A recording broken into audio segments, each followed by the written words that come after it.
I was sitting down with my entire family for an early Easter brunch. My 76-year-old mother looks over at me and just says, Craig, what's wrong with the Pirates? I looked back at her and I said, Mom, how much time do you have? Well, Scott and we have an hour maybe to talk about it. Hopefully, we can figure a little bit of that out. Scott, how you doing today, brother? I'm all right. Took a 3 out of 4 from Washington, and there's probably as much wrong with the Pirates right now as there is with my Wi-Fi. Yeah, having a little bit of Wi-Fi trouble. So if Scott kind of gets kicked out and gets kicked back in, we will make do with that. But we will get this episode out to you guys. And actually, Scott, a little bit after having that conversation with my mom, I went on to X and I saw you over at Pirate Takes kind of just basically say, you know, a Shelton supporter, kind of giving him a little bit of a leash, but it may be time to go. And I wanted to ask you, does that still stand? Because there was a lot of frustration from that Cincinnati series. I I don't think you're going to take it back, but I just kind of want to see what place you're in right now. You said took 3 of 4 from Washington. Does that change your mind whatsoever? No, last year after the Toronto series, I also had a moment where I said, just fire them all. I'm tired of caring more than the people in charge do. And I kind of got over that because that was in the moment, a lot of emotions. But after the Cincinnati series and seeing the way that the team was just flat, they had no fight in them. I know we came back home and Kutch gave out the necklaces, and it seemed like things were, picking back up there. There was a stinker of a game on Tuesday, but really, I'm at the position where, yeah, I feel like Shelton probably has lost the team. A lot of the fight and the spark right now is coming from the veterans. McCutcheon, Pham had part to do with that during the benches clearing situation. So I think that yes, he has deployed the bullpen well. I think in the last couple of days, but I just think that that the clubhouse is probably gone, and it's just going to fall back into the same old, same old. We beat a team that we should beat. We beat the Cardinals. And now we're beating the Nationals. But I have a hard time thinking that anything other than falling back into the same old Pirates is going to happen this weekend. We're going to face a Cleveland team that is on paper a better team. And, are we going to go back to having no offense when we face like a Luis Ortiz? I think that Washington had weak pitching and we were able to take advantage of that. And we've said from the entire offseason that pitching is going to be a strong point of this team. The bullpen is performing well, but if the bullpen has some hiccups, we're going to start losing those games again. People are going to get frustrated. I just would rather see a more established manager at this point come in and take the reins. Yeah, and with the bullpen, I mean, there's only, really so much that you can do because you could see in the earlier series, he would push a button and it was off. And it kind of works. And that's what we've talked about a lot of times. There's ebbs and flows with bullpens.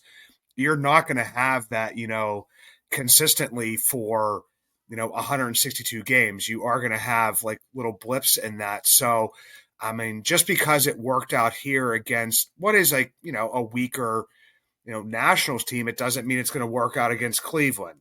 And But when then your starters go 7 innings, that helps quite a bit too.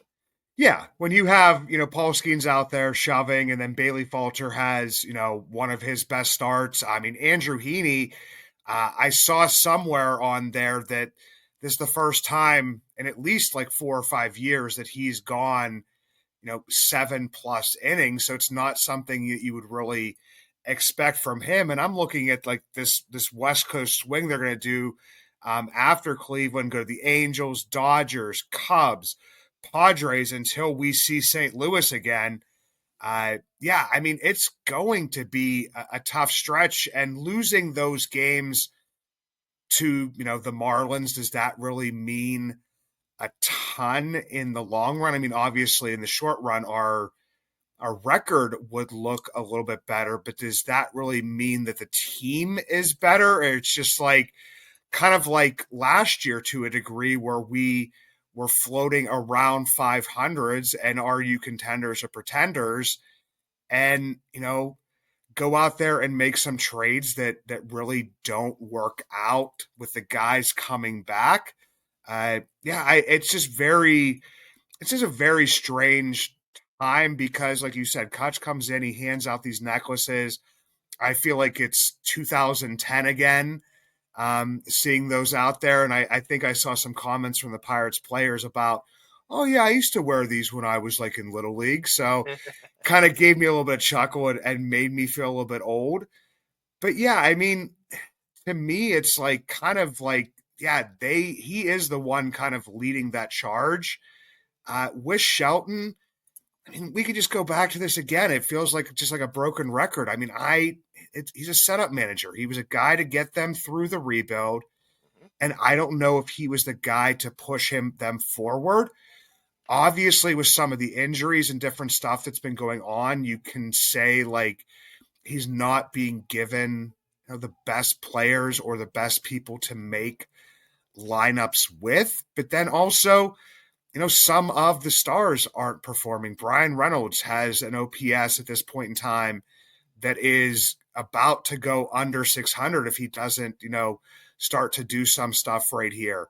Andrew McCutchen played the field, made some nice plays, is building up the morale of the team. But I mean, we're seeing his, OPS and different types of things slide. So, I mean, in the end, and that goes up to Cherington as well. Like, do they give them enough types of things? And that's where, like, I had been like thinking about, okay, which of these things are explanations and which of these things at some points in time get turned into excuses?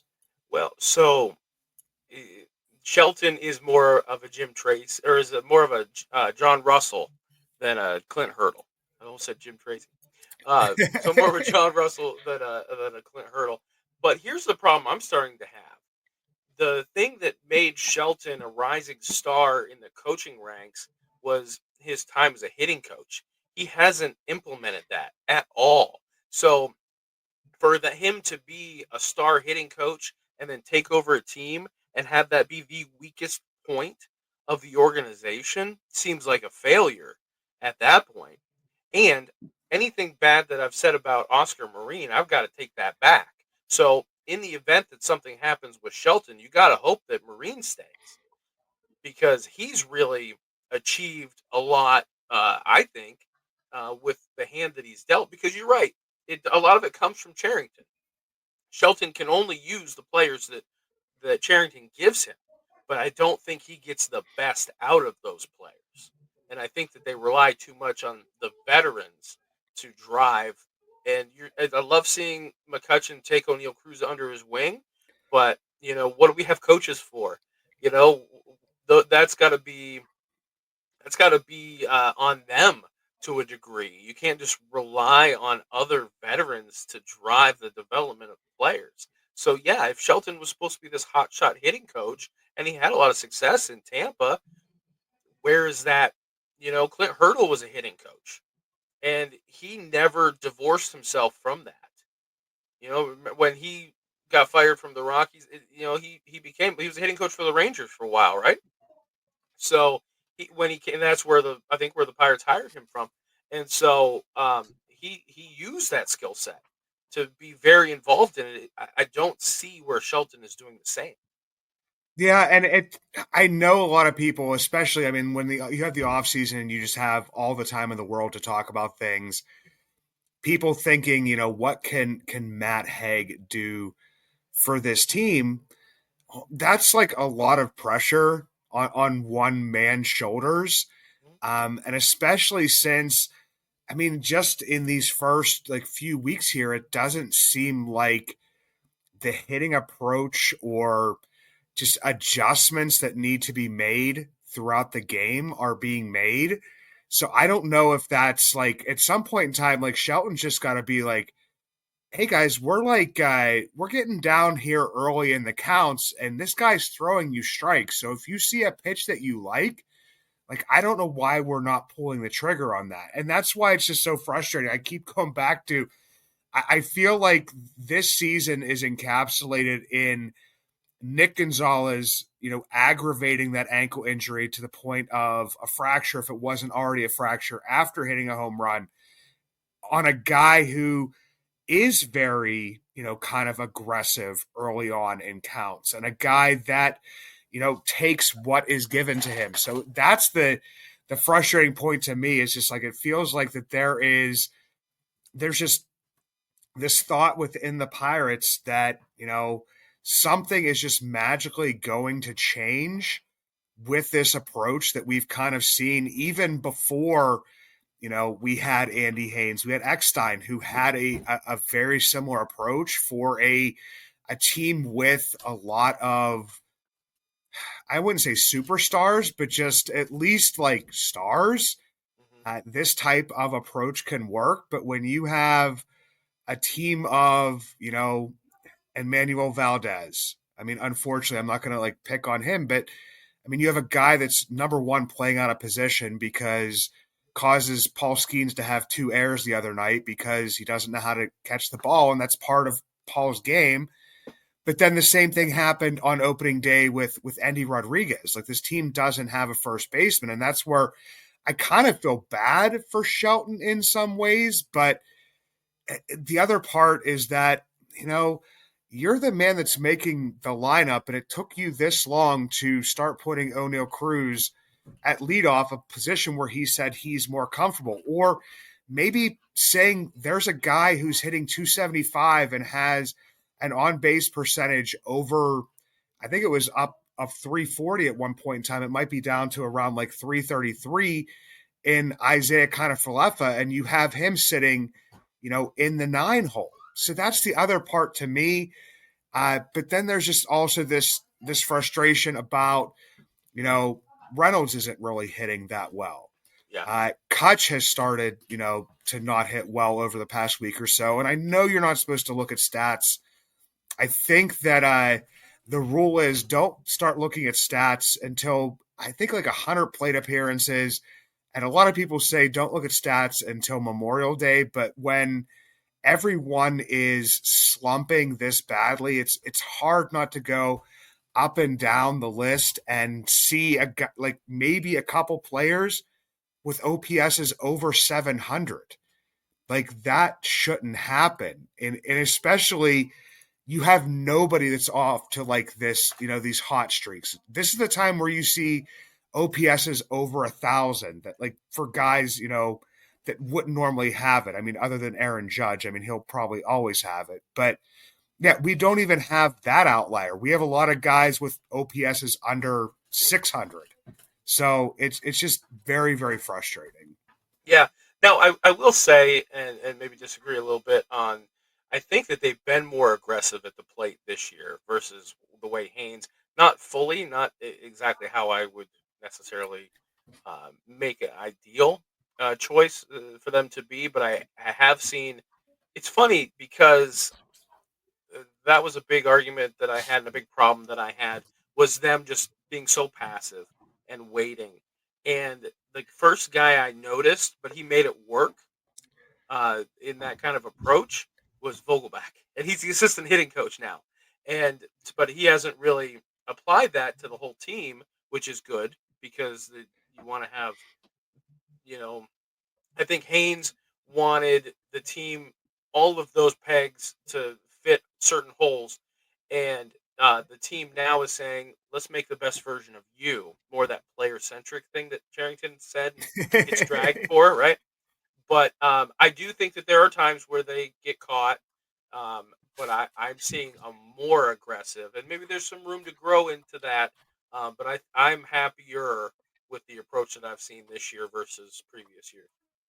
Yeah, I mean, I can definitely see that, and it might just be me and that frustration of watching certain games where you see like Hunter Green, like a tough Mhm. pitcher to hit, but is a strike thrower, Yeah, and to just sit there and just basically take, you know, 1-2 and 0-2 counts, and then at that point in time you're on your heels, is definitely, it's not something that you want to see. But yeah, there's times, and you do have more veteran bats, and I keep bringing up IKF. Like, you're never going to see that in the, the slug part of things. You're not going to see that show up in the OPS. But he's a guy that hits for average. He's a guy that gets on base. And even like a guy like Adam Frazier. I mean, his numbers don't look great, but it seems to be more aggressive at the plate. But I don't know. It's something that maybe at some point in time it's just they don't have enough good hitters. Like, yeah, that's where the frustration comes from, is that okay, we're striking out so much, and it's not because we're not aggressive, it's just because just don't have the talent. yeah, yeah. That makes a lot of sense. You can only polish it so much. Yeah, there's only so much that you can do. And for the Pirates, I mean, like I said, I was going with, is something an excuse, is something, an explanation, because you have guys that are definitely seem to be on the hot seat from the top down. I mean, Nutting has it from the fans, and I feel like he has always had it from the fans, aside from, 2 or 3 seasons. So, I mean, you're going to see that. Travis Williams, obviously, with the gaffes that we've been talking about, has it on him. Charrington has it on him as well, bringing up, Derek Shelton and different things like that. But I'm wondering if, like, the Gonzalez injury, the Jones injury, the Oviedo injury, the Spencer Horwitz injury, even though I know people aren't going to give him a pass on that because of the wrist issue that he had, coming into it, even though we've talked about the fact that that wrist issue didn't really have an effect on his play after that occurred. Um, but that's where it just seems like I'm wondering if there's going to be those things lined up at the door that it's just like, oh yeah, but if this wouldn't have happened, if Endy wouldn't have gotten a laceration on his finger, Jared's back didn't start acting up, if Joey Bart, didn't have a little bit of stuff going on, if Brian Reynolds, didn't have an issue where he couldn't throw and couldn't play the field. I mean, obviously, we give grace to the players that we like, because people will say, well, Brian's getting a slow start because he's hurt. So we like him, so we'll give him that grace. Charrington and Shelton are dealing with all of these injuries that have been piling up, and we don't give that grace. So that's where I'm just wondering if it's like, is it an excuse? Is it an explanation? I'm not really sure. Yeah, Not that like Spencer Horwitz's bat makes, a ton on this team, but we don't know that yet because we haven't seen it.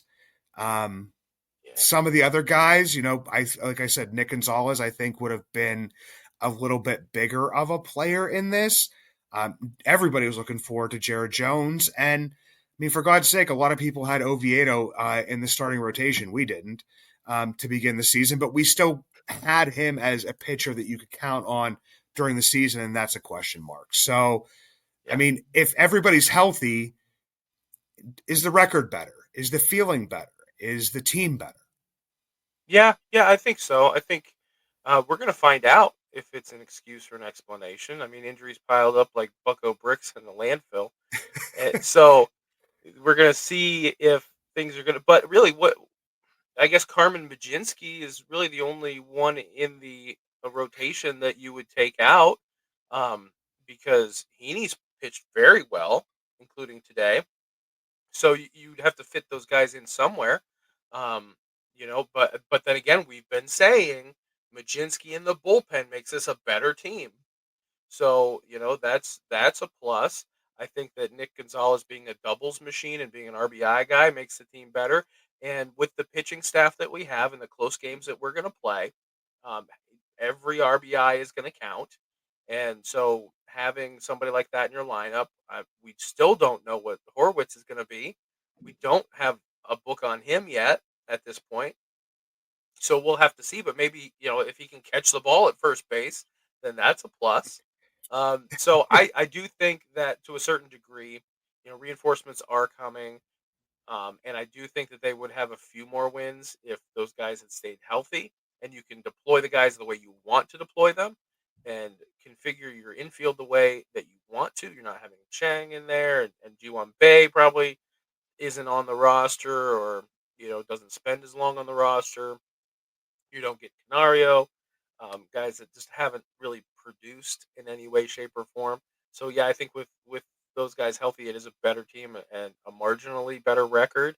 Um, but there is growth. There's room for growth, and this is the kind of team that once the weather gets warm, you know, maybe they turn the page. Maybe this benches clearing provides a spark and unites the team and gets them going in the right direction, gets a little attitude, a little fire. Um, a lot of what ifs, a lot of we hope this can happen, and that's what baseball is, I guess. Yeah, and the two things that you said that kind of stuck out to me was Horowitz at first base, and I mean, from all accounts, like he was like a near Gold Glove, caliber, first baseman in the minors. So I think he's a guy that can handle the position. And yeah, Carmen Mlodzinski. I mean, this is something that just has to be looked at sooner rather than later. I mean, obviously, this comes out Friday morning. Carmen is going to go up against Luis Ortiz on Friday night. Those are the listed starters at this point in time.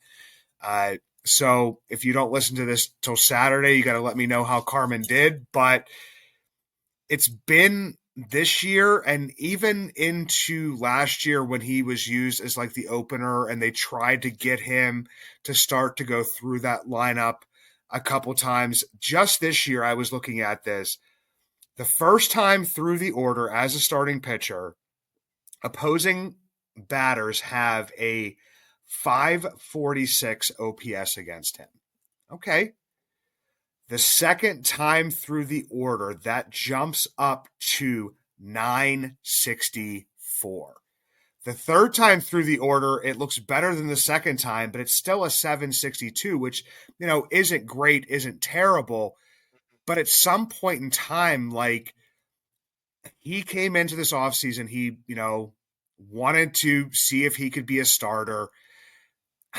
I was okay with letting him do this. And I was hoping it was just going to be like, okay, we'll let you be the opener like you've been before to kind of get this thing started. But I mean, it's unless something drastically changes, I mean, you have to pull the plug on that just because you get a guy who can give you normally like 2 to 3 solid innings, which you need. Mhm. That's the purpose of this. I know people don't like the opener. They don't like, this abbreviated starter, these piggybacks and stuff like that. But it's just basically taking what he would give you in innings, say 5, 6, and 7, or whenever he would be put in, Right. and is kind of moving that to the front and shifting it a little bit. And, some of those times when we saw, him go out with Harrington and it ends up working out and, it gives your bullpen a rest, like that makes sense. But I don't think it has to be like every fifth day. It could be when you don't have a lot of off days and you can kind of throw him in there and say, hey, Carmen, you've been stretched out and can you give us, 2 innings to start the game? You haven't pitched in a few days. We're going to deploy it that way. I mean, that makes the most sense. And I think we've even said it before. I felt like he was actually finally coming into his own as a reliever, was putting up good numbers as a reliever. So a bullpen that has performed very well. I saw some place that I think that it's like the 8th best bullpen in baseball. The ERA without Holderman and Bednar and their blowups is like down below 3. Have performed very well, starting to gel together. And that's like the elephant in the room is I don't know if it's 5 or 6 scoreless appearances by Bednar at this point in time of what he's doing in AAA and when you're going to put that back in there. man, this is like one of those things where it's just like we were talking about, like the closer by committee, like riding the hot hand. It's just like until something like goes wrong with the bullpen, until there's like, knock on wood, don't want to see it happen, an injury or something. Like, I don't know if I mess with this, but I would mess with it to the point where I would put Carmen Mlodzinski in there because in a reliever type role, he has performed very well. When you've asked him to pitch more than a reliever type role, is where he's struggled. I think that's a great point. What's the difference between having Mlodzinski be an opener and give you 2 innings, and then Harrington come in, for example, and give you 4 or 5 innings, and just reverse it? To have Harrington start and give you 4 or 5 innings, and then have Mlodzinski give you two. There's not much of a difference. It's just unconventional. And I like today, Thursday, you didn't. There's this idea that if you have to have a closer, they have to start the ninth inning. He played the matchup today, and he had Barucki stay in the game to get the first out of the ninth inning against Lowe, and it really worked out. And Santana came in, got the last 2 outs, and I think that it's a smarter move when you play the matchups and just try to get the win instead of fitting guys into a certain spot. And as far as pulling Mlodzinski out of the rotation, it needs to happen sooner than later. It's the same kind of thing I said in the offseason. We were talking about whether or not Shelton was going to get fired. And at the time, I wasn't hoping that it would happen, but I said that it could happen because it was time to show some accountability. That you can't just run it out there and keep your job regardless of results. Same kind of thing. Where if they really are trying to win games, like they've said that they are, like Nutting has said, the priority is winning. You can't just keep kicking this can down the road. Okay, we'll get through this start, and then we've got the rest of the rotation, and then we'll make a decision. Just you need to pull the band-aid off, figure out what you're going to do, and sooner than later, the decision is going to be made for them. Bubba's going to be ready, or Jones is going to be back, or Oviedo. If we don't want to work him into it a little bit, like we've talked about in the past, or any one of those guys at AAA is going to be ready to go, and you're just going to say who is the weak link in the rotation, and it's clear as day. Carmen Mlodzinski is the weak link in the rotation, and that's not to disparage him because he can be a very successful pitcher, but it's just in the bullpen. And then later in his career, after he's done in Pittsburgh, if he wants to do the Clay Holmes thing and become a starter somewhere else, more power to him. But if we're trying to win games this year, he's not the answer. No, he's not, and that's why I just feel bad is because, like you said, he is a good pitcher, and he's shown that he's a good pitcher, and you need those types of guys. You need those guys that can take the ball at the beginning. You need those guys that can take the ball at the end, in the middle, and whatever it may be. And I feel like he kind of fits into that because with the closer role, I hate to say closer role. You have that person at the end, and you're trying to like fit that square peg into a round hole. And there are some guys that are closers, and they will be closers or setup men or whatever may be throughout their career. But I feel like Carmen could be kind of all of those things, and for a team that can be something that's very useful instead of just basically saying, okay, you're going to take the ball, you know, every fifth day and we're going to see what happens. And one time it may work out because we might get enough runs, even though you might not have the greatest game.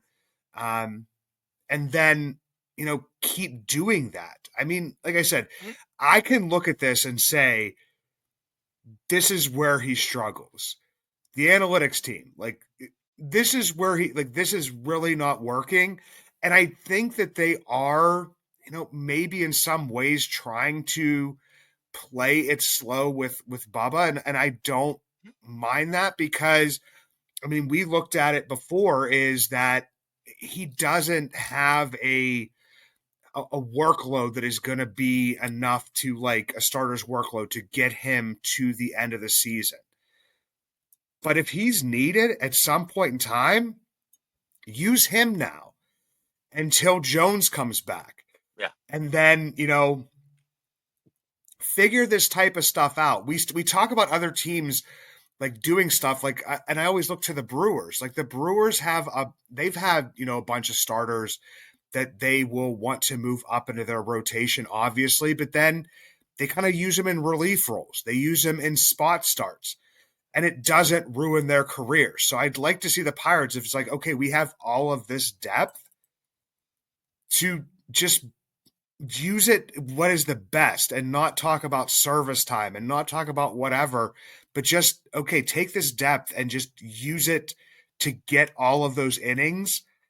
And hopefully, I mean, I think that you have at least Keller, at least Skeens, and if the team is doing well, you probably have Heaney and maybe Falter. So I think you have enough to get to the finish line, but it's going to be those little ones that need to be filled in between. And think about how dangerous the bullpen could be if that came to fruition. I mean, Dennis Santana is showing that he can close games. He's been performing very well for us. Baraki has been maybe your go-to strikeout guy if you're really in a pinch and you need to shut down the team. Justin Lawrence, he has experience closing games and he's looked good with his wipeout slider that he has in his arm slot. And then if Bednar comes back, I mean, look at the stable of closers, potential closers, or guys with experience that you would have there. So throwing Mlodzinski and Santana and Lawrence and Bednar, you know, it could be a very dangerous bullpen and provide those options that we didn't have last year when the meltdown happened. You just ran out of arms and you ran out of reliable arms. And no matter who you threw out there were even times when you threw Chapman out there and he blew up. So if you just the depth of reliable relievers with both arms, not just one. And that's a thing that they, I think, consciously did in the offseason was to load up on more lefties than you would think that a team would normally carry. But that's because they got caught just being right-handed last year. And so, yeah, this could be a very dangerous bullpen. And I think that with Bubba, and I know what you're saying about, like, Justin Steele was an example with the Cubs that started in the bullpen and then became a starter, a successful one before he got hurt. But with Bubba, you can go back to the service time manipulation because you have so many options at AAA to come in and fill if you need a spot start or you need just a stretch of a guy to give you a few starts. And you don't have to put your number one pitching prospect out there. And you can have like an Ashcraft come up or a Harrington like we saw and give you a couple of starts. Yeah, I mean that's the thing is they have options down there. Like you said, you mentioned a Burrows, an Ashcraft, a Harrington, a Bubba. I mean, there are like a multitude of options, and I feel like some of them kind of fit into, obviously I feel like Bubba and Harrington fit more into the starter type roles because that's what they've always been. But due to injuries with Ashcraft and Burrows may fit more into those bullpen roles. I mean, we're going to have to see how this kind of works out, but in the end, it kind of still comes back to, the offense. It's like you can get all these guys up here. You can have all of these pitchers up here. You can only have, for at this point in time, you can only have 13. So, yeah, I mean, it's going to be interesting to watch, but I mean, in the end, like, hopefully O'Neill Cruz is heating up. I like to see the smile on his face. I like to see him act like he enjoys playing the game because I feel like that he at times just gets frustrated and just looks like he's not having a good time. He needs to play loose. He will still make some mistakes in the outfield, but when he's happy, I mean, we see what happens. A grand slam, a leadoff home run. He's doing the chef's kiss, like blowing kisses to the fans. Like, that's what we need from him. But at this point in time, like, then we need Reynolds to step up. We need, Key's bat to come back alive. We need whatever we can get of Andrew McCutchen. And, we need some guys to kind of come back from their injuries and hit the ground running because, there aren't a ton of enforcements. I mean, I like Nick York, I like Billy Cook. I want to see them up here at some point in time. But I mean, in the end, it's going to be like people coming back from injury, the little bit of reinforcement, and hoping that the pitching can like hold out. And hopefully Henry Davis continues to build like we've seen here with the big home run off the foul pole. Had an RBI later in the game too. He's making more contact, striking out less. That's encouraging. Even if he is just popping the ball up, at least he's putting bat on ball. And you can only win so many 1-0 games or 2-0 games. Eh, That is going to be the story of this season is can they score enough runs because they have the talent to limit the other team's run production. They just need to put runs on the board to win games.